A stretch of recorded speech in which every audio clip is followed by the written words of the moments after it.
Hi, this film is mostly about waxwings which I photographed up in Yorkshire, but I'm going to start off in a very wet and miserable car park early in the morning. So we're now at the Farley Country Park, or Farley Brig. It's a well-known bird watching place, and over the years I've been here many times, and it can be very good for photography. This is the car park area. It's a pay and display, although this morning none of the meters are in use, and because it's November it doesn't get light till 8 o'clock, but normally you get here very early. If you're here in the spring, you're here by 5 or 6 o'clock. Very large numbers of oyster catchers. I mean, that flock must have had 60-70 birds in it, and I can only imagine that a dog has just disturbed them over there. But they're quite tame. You can get very close to the oyster catchers, especially from the car. In general, I ignore weather forecasts. They're just not accurate enough to plan things around. But this weekend, maybe I've made a mistake. The weather forecast is terrible, and the weather is terrible too. It does mean the grass is very wet, and therefore all the worms are coming to the surface, so there's great numbers of oyster catchers here and a few redshank. As I'm taking this video, the light is terrible. It is so dull, but with video you just can't tell. It's amazing how you can photograph in such dull conditions with video. And on this area here is a car park. I'm not driving across the grass today because it's too wet and you're going to mark the grass very badly, but you can. I mean, this is a car park, and normally there are people parked out on this grass. I spent a couple of hours at Farley in the rain photographing, and then the following morning went back again, just in case there was something different there, and the light was much better. Now this morning the weather is quite reasonable, but I don't really want to be here. I've called in just in case there was anything special other than just oyster catchers.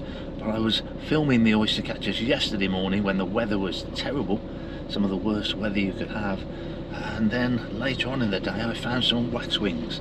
So this morning I really want to be at the waxwings. But I ended up taking some more oyster catchers anyway, and they're still bringing up large quantities of worms. There are redshanks about and turnstones on the grass too.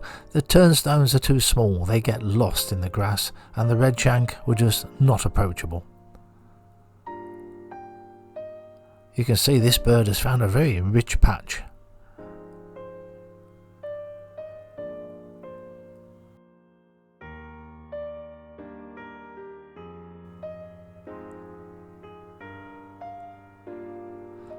But all the time I'm watching the sun and thinking I want to get back to those waxwings. At the same time, I suspect that when I get to the waxwings site, the sun is going to be blocked by the hedgerow behind where I'm standing. And indeed that was the case. The sun couldn't get onto the berries because of the hedge. So this is the waxwing site. It's very typical of the bird. It's a small industrial estate, and there's usually rowan trees or sort of ornamental rowan trees around places like this, and there's one here with yellow berries, and it's very popular with the waxwings. As soon as I saw the tree that the waxwings were coming to, I was struck by the fact there's no berries at the top of the tree. They're all low down, which means I'm going to get a green background.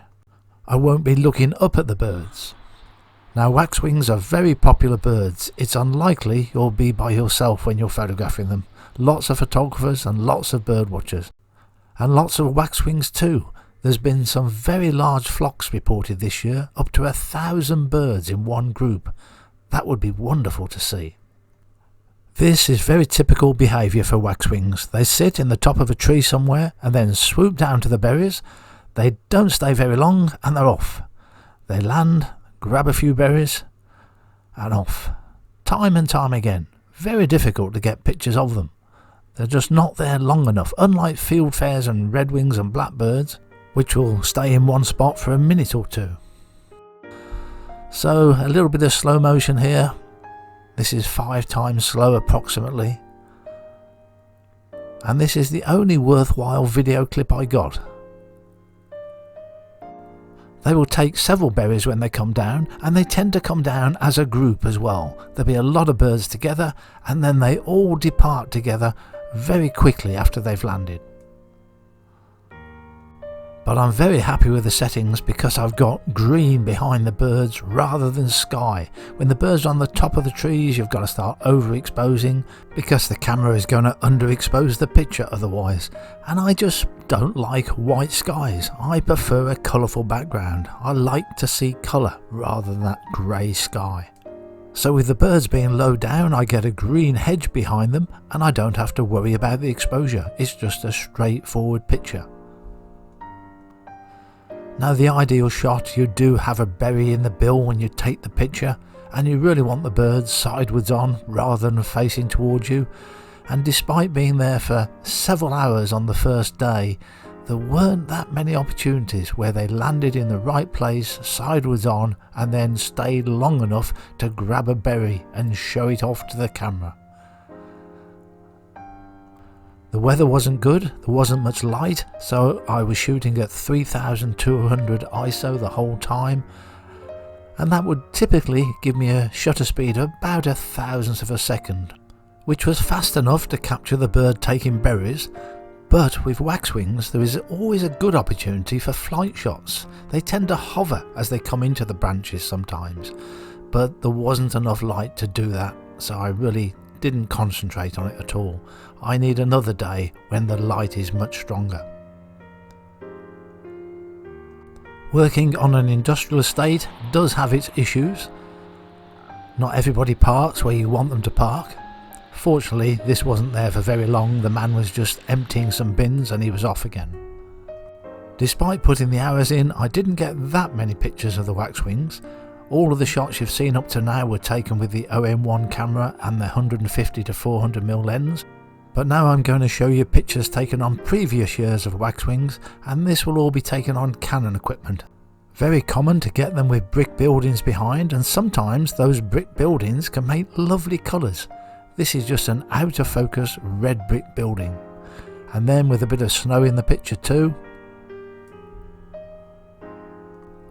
and a heavy hoarfrost. This was some years ago.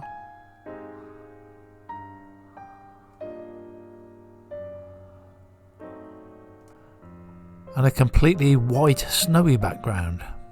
You can see some frost on the berries.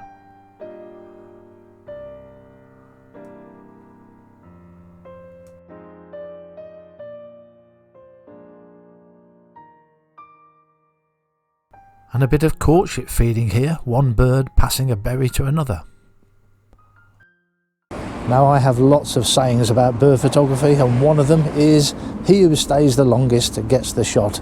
But today that hasn't worked. I'm the last one here, everybody else has given up, and they've made the right decision, and I should have given up too. Thanks for watching.